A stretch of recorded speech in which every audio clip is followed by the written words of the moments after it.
Let me tell you something today that might just set you free. You didn't love wrong, you just loved before you knew who you were.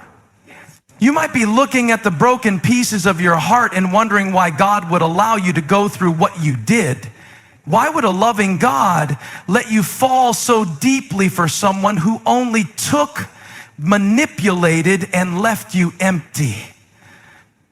Why would he let your soul get entangled with a narcissist? Someone who made you question your worth, your sanity, and even your faith. The answer isn't easy, but it's real. God doesn't waste pain. He uses it to shape purpose. When God allows a storm in your life, it's not because he's trying to destroy you. It's because he's building something in you.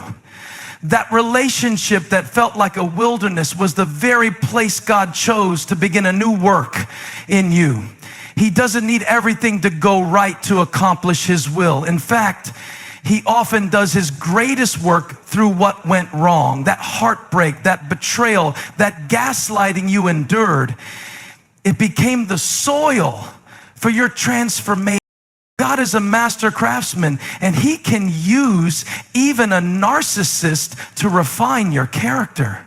He allowed that relationship not to punish you, but to position you. You came out of that pain with a new awareness. Your discernment got sharper. Your prayers got deeper. Your dependency on others shrunk, and your dependency on him grew. Before, you needed someone to validate you. Now you know who you are because your identity has been rerooted in Christ, not in the applause of someone who only clapped when you served their ego. The pain woke you up. It exposed your patterns. It brought up wounds you thought were healed. It pushed you to boundaries you never knew you were allowed to have. You discovered that love without truth is manipulation, and grace without boundaries is self-betrayal. You learned that you can love people and still walk away. You learned that forgiveness doesn't mean access. You learned that healing is messy, but it's worth every tear, every prayer. Every night you stayed on your knees asking God, why me? He let it hurt so he could show you what needed healing. He let you feel empty so he could fill you. He let that love fall apart so you could learn what real love should look like. He used that dysfunction to reveal the foundation that needed fixing, not just in the other person, but in you. Because let's be honest, before that relationship, maybe you would have settled. Maybe you would have kept choosing potential over peace. But now you see things differently. You ask better questions. You don't just look for chemistry, you look for character. And it's all because of the pain you never wanted, but God used anyway. The enemy wanted that relationship to define you, but God is using it to refine you. That pain didn't disqualify you, it equipped you. It built spiritual muscle, it gave you clarity, it birthed purpose. Because with God, nothing, not even your worst heartbreak, is ever wasted.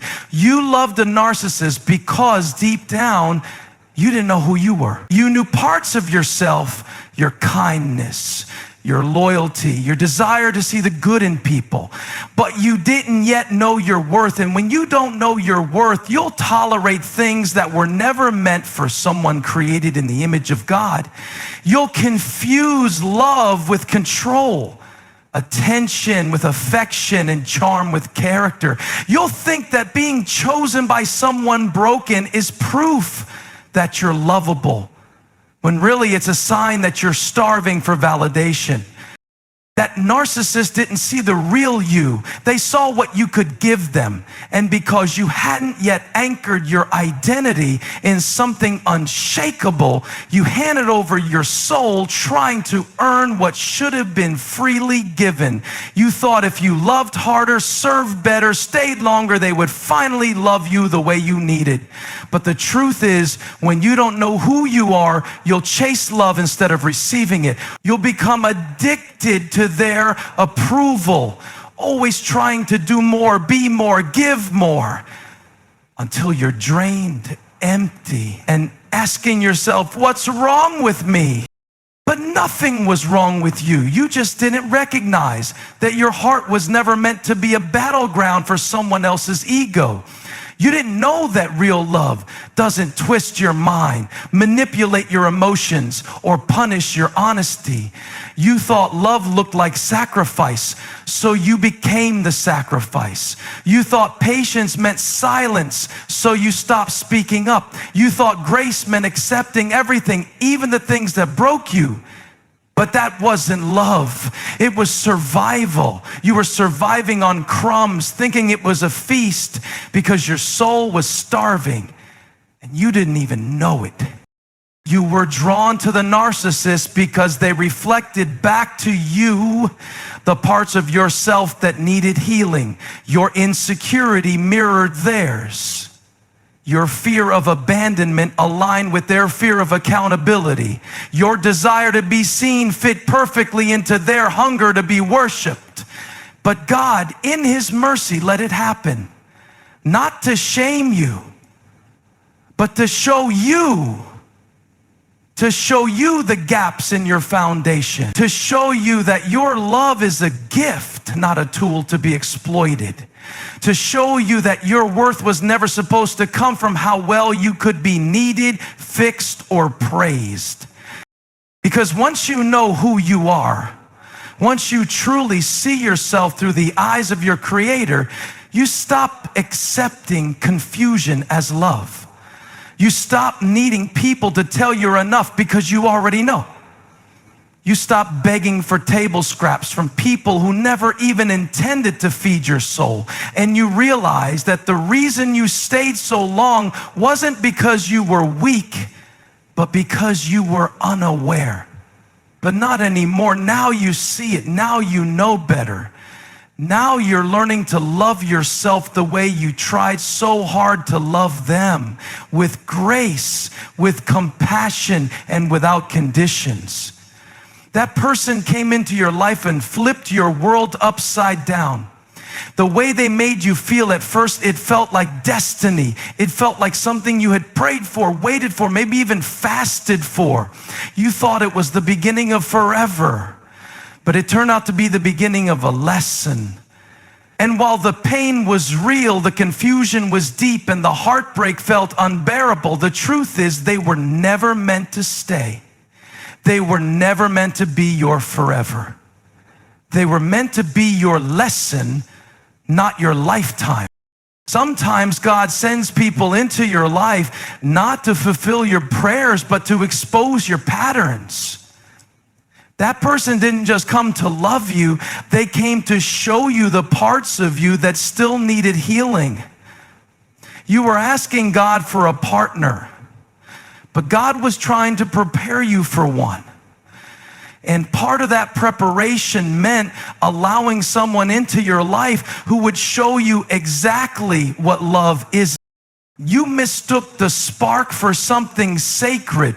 You mistook the attention for affection. You mistook their need for control as a sign of how much they cared. But God was never trying to build your life with that person. He was trying to build you through that person. They weren't your destiny. They were a detour that led you closer to yourself and ultimately closer to God. You had to go through the fire to learn how to stop walking into flames just because someone says they need your life. There's something sobering about realizing that someone you gave your heart to was only meant to pass through your life. But don't confuse temporary with meaningless. Their presence served a purpose. They taught you boundaries. They revealed your blind spots. They forced you to confront the parts of yourself that clung to unhealthy attachments in the name of love. They helped you see where you abandoned yourself in order to be accepted. And in the end, they became the mirror that showed you the kind of love you no longer want and the kind of love you deserve. It's hard to let go of what you thought would last forever, especially when you invested so much of your time, energy, and heart. But some relationships are not meant to be healed. They're meant to be released. You're not losing a soulmate. You're shedding a survival pattern. You're not walking away from love. You're walking into freedom. And sometimes freedom looks like saying, thank you for the lesson, and closing the door that you used to beg God to keep open. Because now you see what you couldn't see before. That person came into your life for a reason, but not for a season, and certainly not for a lifetime. They were the classroom, you were the student, and the lesson that you are worth more than what you had to endure to finally understand your value. You kept asking God, why did you let me go through that? Why didn't you stop it before it got that far? And maybe you haven't heard an answer loud enough to silence the pain, but here it is now. God let it happen to rebuild your boundaries, not to punish you, not to break you down, but to rebuild what you didn't even know was missing. You were too open, too available, too unguarded with people who didn't earn access to your heart. And when you don't have boundaries, love can feel like bondage. God didn't want you to be hard, but He needed you to be wise. That relationship exposed how much of yourself you were willing to give just to feel loved. You said yes when your heart said no. You tolerated disrespect and called it grace. You kept the peace while losing your own. You confused loyalty with bondage, connection with chaos. And God in His mercy didn't intervene the way you expected. Instead, He let you live through it so that the fire could reveal what needed to be rebuilt. Because here's the truth. He knew you had love, but He also knew you needed limits. You thought being a good person meant letting people walk all over you. You thought being Christ-like meant never saying no. But Jesus had boundaries. He walked away from crowds. He said no to manipulation. He withdrew from demands. And yet, somewhere in your heart, you believed that loving someone meant losing yourself. So God let you encounter someone who would push every line, cross every boundary, and leave you questioning everything so that you'd finally realize your worth is not up for negotiation. That experience wasn't wasted. It was construction. God was tearing down the lies that made you feel responsible for other people's brokenness. He was removing the faulty foundation that told you love means self-abandonment. You didn't lose yourself in that relationship. You were never truly built yet. And now, after all the tears and silent prayers, God is rebuilding you stronger, wiser, and with new clarity. Now you know that love without boundaries is not love, it's control. Now you understand that protecting your peace is not selfish, it's sacred. Now you recognize the red flags you used to ignore. You trust your discernment. You don't apologize for saying no. You don't bend to keep people who don't respect you. And all of this, every shift, every standard, every new decision is the fruit of what felt like failure. So no, God didn't stop it, but He didn't leave you in it either. He walked with you through the wreckage and is now rebuilding something that won't collapse next time. You thought the goal was to keep them, but God's goal was to strengthen you.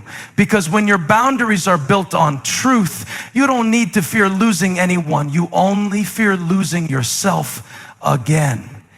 And that version of you, the one with no voice, no lines, no protection, is gone for good. You thought loving them meant saving them. You saw their brokenness, their pain, their wounded past, and something inside of you said, maybe I'm the one who can fix it. You didn't just love them, you took them on as a project. You prayed harder, forgave deeper, stayed longer, and gave more than you had to give, but the weight of their healing was never meant to rest on your shoulders. You weren't called to fix them, you were called to heal.